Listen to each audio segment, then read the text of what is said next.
In the 1520s, Italy was the battleground of ambitious empires. Pope Clement VII, born Giulio de' Medici, found himself caught in the violent power struggle between King Francis I of France and Emperor Charles V of the Holy Roman Empire.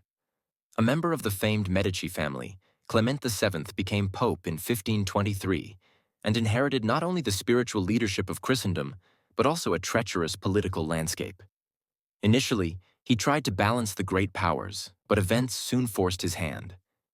By 1526, alarmed at Charles V's growing dominance in Italy, Clement joined France, Venice, and other states in the League of Cognac, an alliance against the Habsburg Emperor.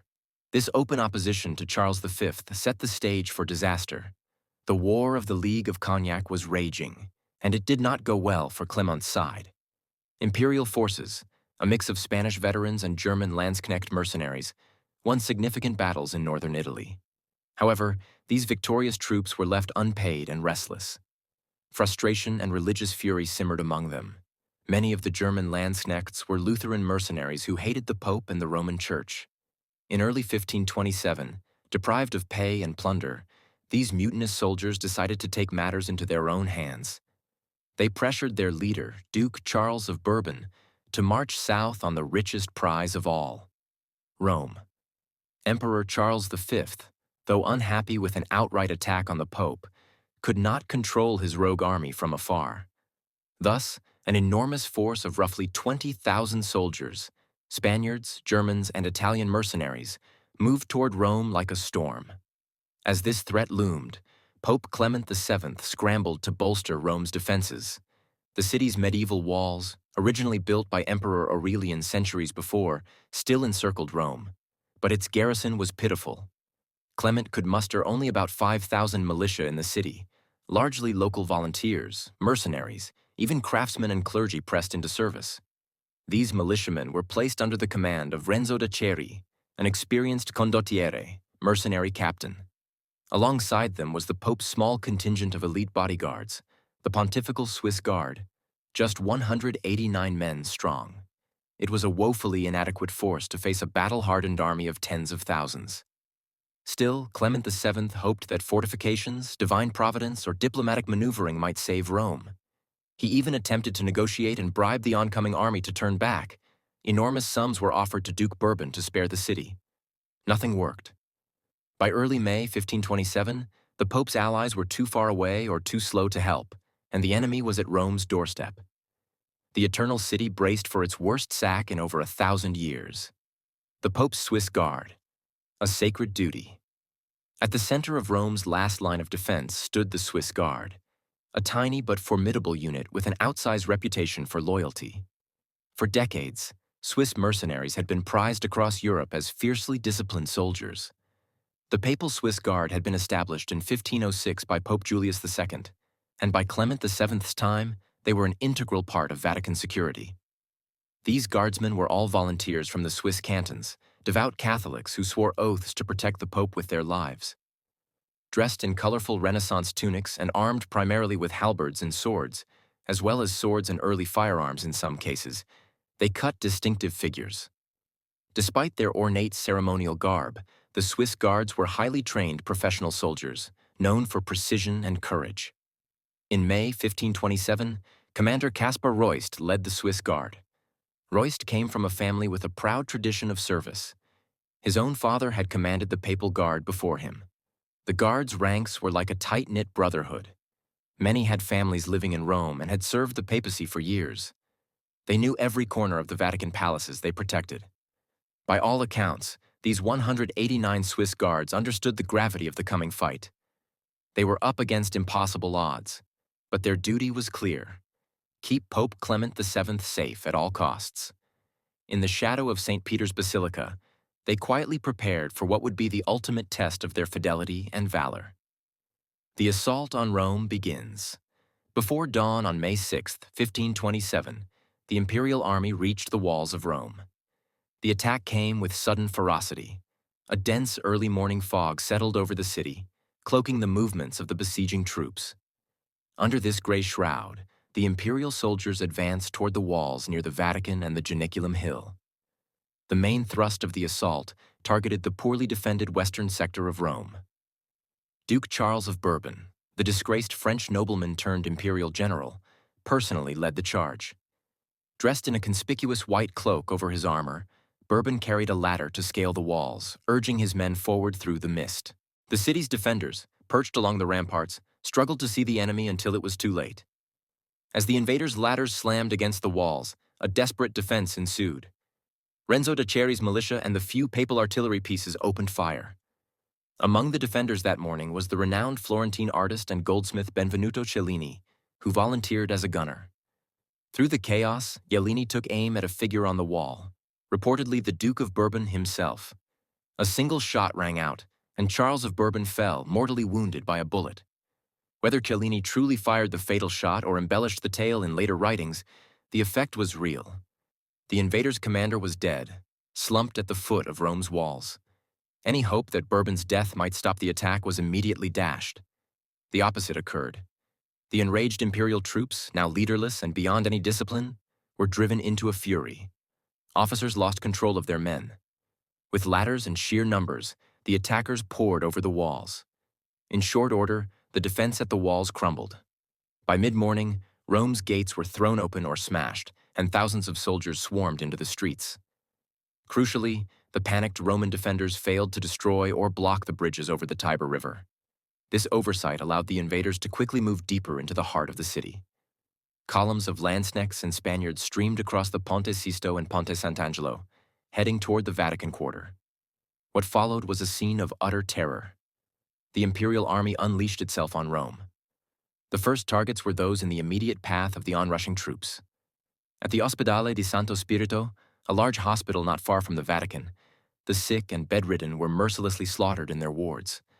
Nearby, at an orphanage, the invaders committed atrocities too horrendous to fathom. According to later accounts, some of the orphans were thrown alive into the Tiber. Chaos seized the city as soldiers broke into churches, convents, palaces, and common homes alike. Anyone who resisted was killed, and many who didn't were killed anyway. Fires sprang up across neighborhoods, the air filled with smoke, screams, and the clash of steel. One contemporary witness wrote that hell was a more beautiful sight to behold than Rome on that day. From the Vatican palace, Pope Clement VII could hear the disaster unfolding. The Pope had been praying in his private chapel when the assault began. The thunder of cannons and the din of battle reached him quickly. Rushing to a window, Clement was met with scenes of horror, columns of soldiers rampaging and the distant screams of the innocent. Initially, the stunned Pope considered a symbolic act of bravery. Some accounts say he thought of meeting the invaders in full papal regalia, hoping his appearance might miraculously overawe or pacify them. But reality intervened. As the Santo Spirito hospital fell and the enemy drew nearer, Clement's advisors begged him to flee. Imperial soldiers were already moving toward St. Peter's and the Apostolic Palace, intent on capturing the Pope. Clement VII realized that if he delayed even minutes, he would be seized or killed. There was only one possible refuge now: the stout walls of Castel Sant'Angelo, the papal fortress just outside the Vatican walls. To reach it, Clement would have to move quickly and under guard, and the only viable route was an 800-meter secret corridor known as the Passetto di Borgo. The Swiss Guards' last stand at St. Peter's. As the alarm sounded through the Vatican, the Swiss Guard sprang into action. Commander Caspar Royst and his officers understood that the Pope's only hope was to reach Castel Sant'Angelo before the invaders caught him. In those frantic moments, a plan of self-sacrifice took shape. Pope Clement VII, accompanied by a small escort, would run across the Passetto di Borgo to the castle. To buy him the time to escape, the bulk of the Swiss Guard would remain behind to confront and delay the oncoming imperial troops. Royst divided his forces. He selected a small group of his men, roughly 42 Swiss Guards, to form the Pope's escort. These were led by Lieutenant Hercules Goldli, often spelled Hercules Goldli, a veteran officer from Zurich. Goldli's detachment would shield Clement VII and a few accompanying churchmen as they fled through the passage. The remaining 147 guards, including Captain Royst himself, prepared to make a last stand in the Vatican.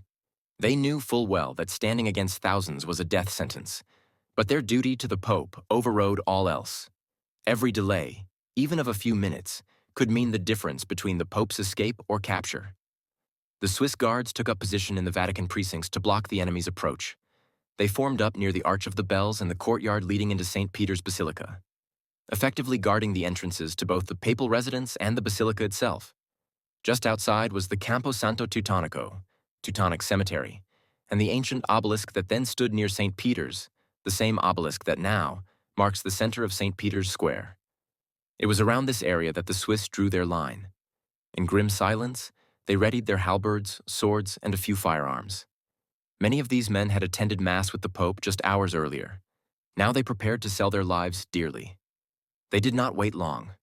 Imperial troops, led by waves of German Landsknechts, surged toward St. Peter's. As the first enemy figures appeared out of the smoke and dust, the Swiss guard charged to meet them. What followed was a ferocious melee in the shadows of the great basilica. The Swiss fought with unwavering resolve. Despite being outnumbered by scores to one, they cut down attacker after attacker in the bottleneck of the courtyard and narrow passages. Their long halberds, poles ending in axe blades and spikes, whirled and struck with lethal effect at close quarters. Each guard was fighting for his home, his faith, and his sworn oath to the Pope. Their stand astonished the invaders. One account noted that the ground before St. Peter's literally piled high with the bodies of those who dared rush the Swiss pikes. Yet courage alone could not turn the tide. The sheer mass of Imperial soldiers was overwhelming. As Swiss guards fell, fresh attackers replaced the ones they had slain. The defense fell back step by step. Captain Caspar Royst fought among his men, rallying them to hold as long as possible. In the brutal crush, Royst was gravely wounded, struck down by Spanish swords. A few of his loyal guardsmen managed to drag his bleeding body away from the fray, hoping to save their beloved commander. From a nearby window, Royst's wife Elizabeth, the daughter of a former Swiss guard captain, watched in horror as her husband was struck. The guards carried Royst to his own residence, adjacent to the Vatican, and laid him on a bed. Elizabeth rushed to his side. Tragically, even this small mercy was short-lived.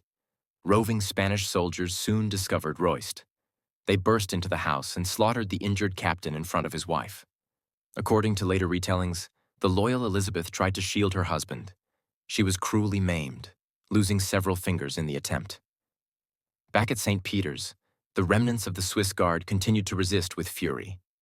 After their position at the Teutonic Cemetery was finally overrun, the surviving guards fell back to the steps of St. Peter's Basilica itself. It was there, on the steps, and perhaps even within the door of Christianity's holiest temple, that they made their final stand. One by one, the Swiss were cut down. They had succeeded in delaying the enemy, but now their time was up. The last of the 147 brave guards is said to have fallen right at the high altar of St. Peter's. In that moment, the Swiss Guard was virtually annihilated, but their stand had achieved its purpose. They had held the Imperial army long enough to give Pope Clement VII a precious head start in the race for life. Flight through the Passetto di Borgo. While his loyal guards fought and died to buy time, Pope Clement VII fled for his life through the Passetto di Borgo. This passage, built into the old medieval wall, ran roughly half a mile from the Vatican to Castel Sant'Angelo. In normal times, it allowed popes to move securely between their residence and their fortress. Now it became Clement's lifeline. The escape was hurried and perilous. Clement VII, age 49 and reportedly in poor health from stress and illness, could barely move quickly on his own. He was surrounded by a small entourage of aides and cardinals, with Lieutenant Goldley's 42 Swiss guards forming a defensive ring around them. The group slipped out of a side door of the Vatican Palace into the beginning of the Passetto. Behind them, the roar of battle echoed as the Swiss guard's sacrifice reached its climax. Every second counted. As the Pope entered the narrow stone corridor, his attendants took urgent measures to conceal him. Clement had hastily thrown on his papal robes, rich red garments that made him an obvious target. Fearing that enemy sharpshooters could spot the Pope through the arrow slits and small windows along the Passetto, one cardinal grabbed a large dark cloak and threw it over Clement's bright robes. Another clergyman gathered up the long train of the Pope's vestments to keep them from trailing behind. Cloaked and half-carried by his servants, Pope Clement VII stumbled forward through the dim passage, determined to reach the fortress. Above and alongside the fleeing Pope, the Swiss guards of the escort kept pace, weapons ready. They expected at any moment to encounter pursuers. Indeed, within minutes, some Imperial soldiers reached the entrance of the Passetto behind them. A few shots rang out. Arquebus bullets whistled by in the corridor's vicinity. Sparks flew as musket balls struck the stone walls. To this day, one can still see pockmarks on the Pasetto's masonry from those desperate moments. Goldley's guards quickly moved to hold the corridor's entrance, shouting for the Pope's party to hurry. A running fight developed at the rear of the escape column. Swiss halberdiers slashed at any enemy who tried to follow into the passage, and a few turned to fire their matchlock guns back down the passageway. Their orders were clear. No one must get past them to threaten the Pope. Amidst the clamor, Clement VII and his attendants pressed through the dank tunnel. The distance felt interminable, but at last the Pasetto rose to meet the bastions of Castel Sant'Angelo. As they neared the castle's end of the corridor, papal servants ran ahead to alert the fortress garrison. The drawbridge was lowered just long enough to admit the Pope and his escort across the final gap. Clement VII shuffled into the castle's embrace, flanked by the breathless survivors of his guard. In total, only 42 of the Swiss Guard's original 189 had made it this far. The rest lay dead or dying around St. Peter's. But thanks to their sacrifice, the Pope was safe behind the thick walls of Castel Sant'Angelo. In an astonishing feat, the Swiss Guard had snatched the Vicar of Christ from the jaws of capture. As soon as Clement and the last Swiss straggled in, the fortress gates clanged shut and the drawbridges were raised. The Pasetto corridor, now empty of its VIP, could be secured. The Pope, trembling and exhausted, was led to safety in the castle's upper apartments. He had escaped the immediate danger. Yet the ordeal was far from over. Now began a tense and grueling siege. Holding the fortress, Siege of Castel Sant'Angelo. Castel Sant'Angelo, originally built as a towering mausoleum for the Roman Emperor Hadrian, had long been converted into the ultimate papal stronghold. Its massive cylindrical form, ringed with stone ramparts and artillery emplacements, loomed over the Tiber River. Over centuries, popes had fortified it further, adding moat, drawbridges, and thick bastions. By 1527, Castel Sant'Angelo was an impregnable mini-fortress, capable of withstanding armies, at least for a time. Now it became Pope Clement's refuge and the focal point of the defense. No sooner had the Pope entered the castle than its defenders went into action. Among those who had taken shelter in the castle were various Vatican courtiers, servants, and a handful of surviving soldiers. Remarkably, the artist Benvenuto Cellini also made it into Castel Sant'Angelo, and he eagerly took charge of a cannon on the ramparts.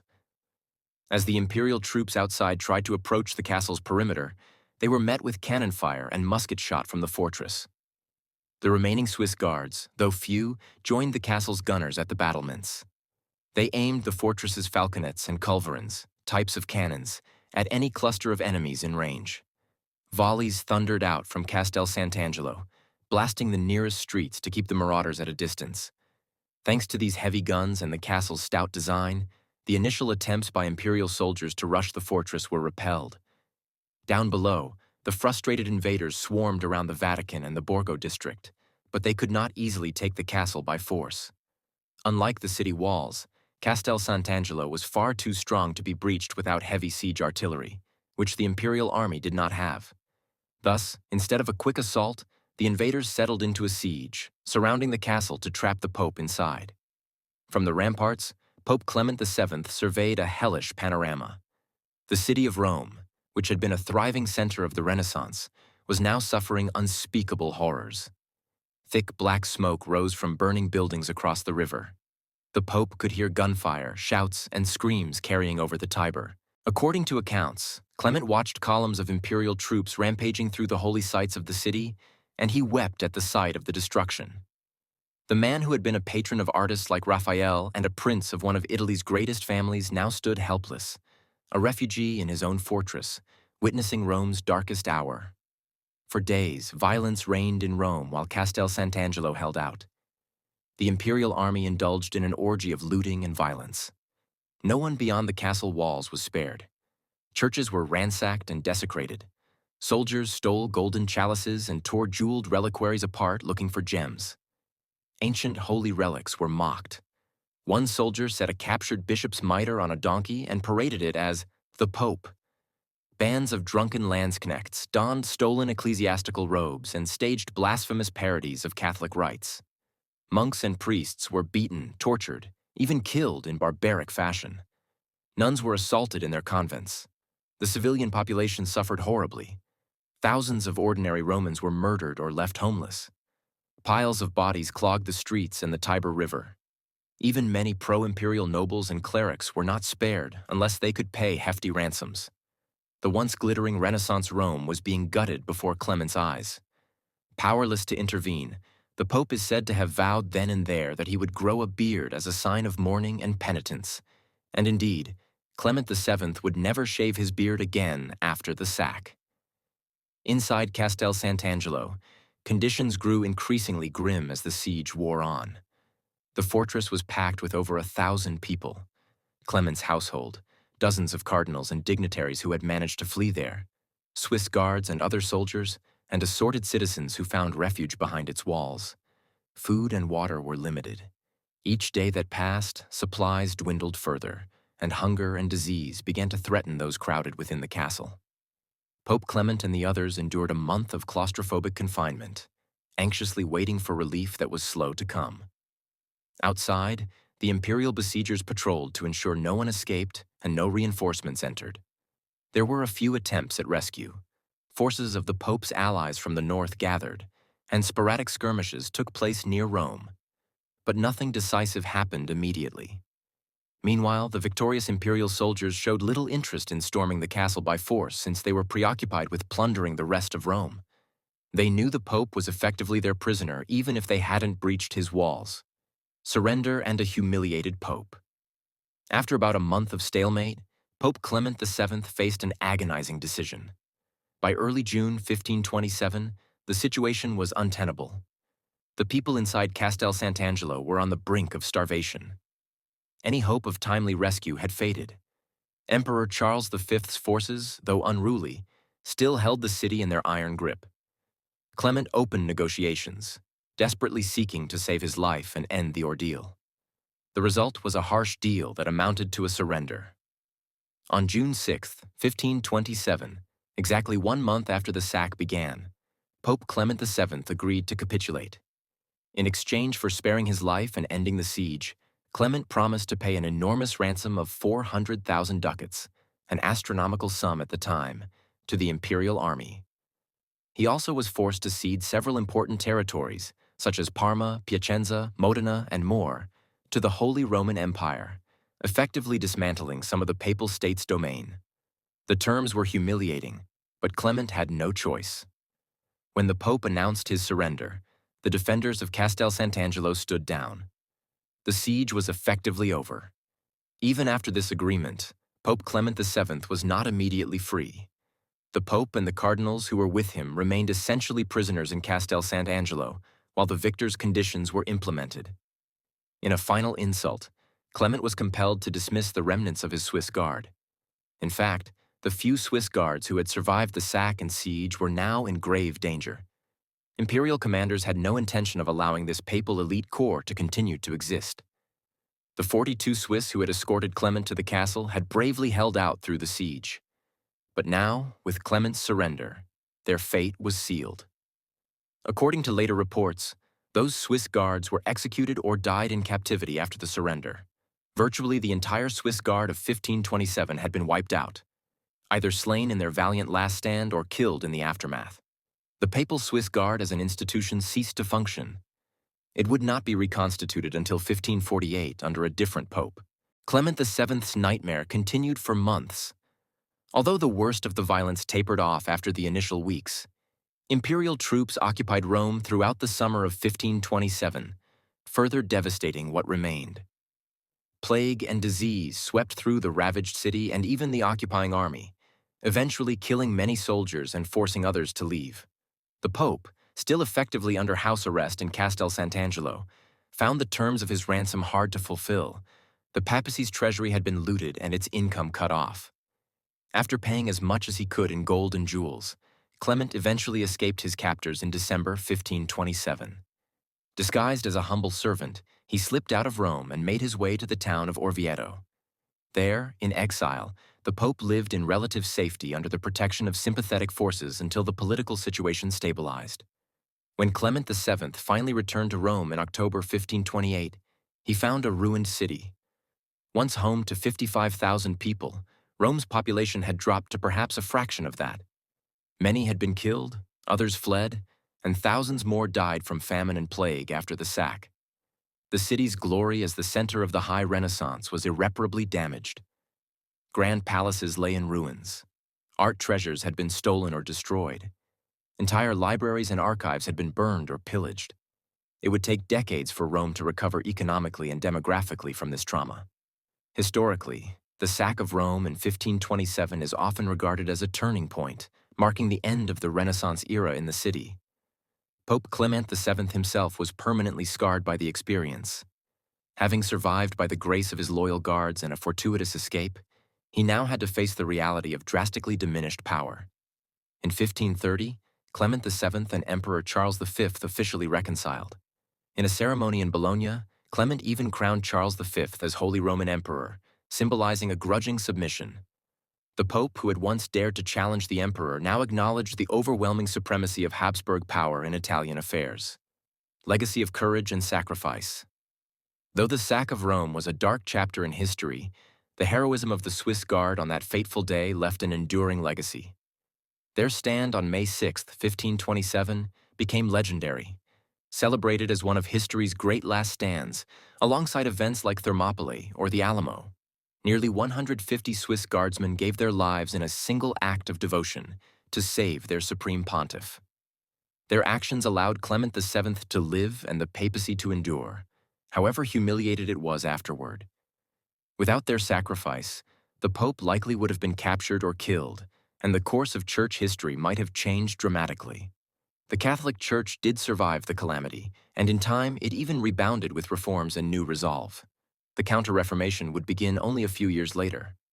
Pope Clement VII went on to play a role, albeit a chastened one, in European affairs until his death in 1534. It took several decades for the Papal Swiss Guard to be re-established. Not until 1548 did Pope Paul III, Clement's successor but one, recruit a new corps of Swiss soldiers to revive the tradition. But the memory of the fallen guards of 1527 was never forgotten.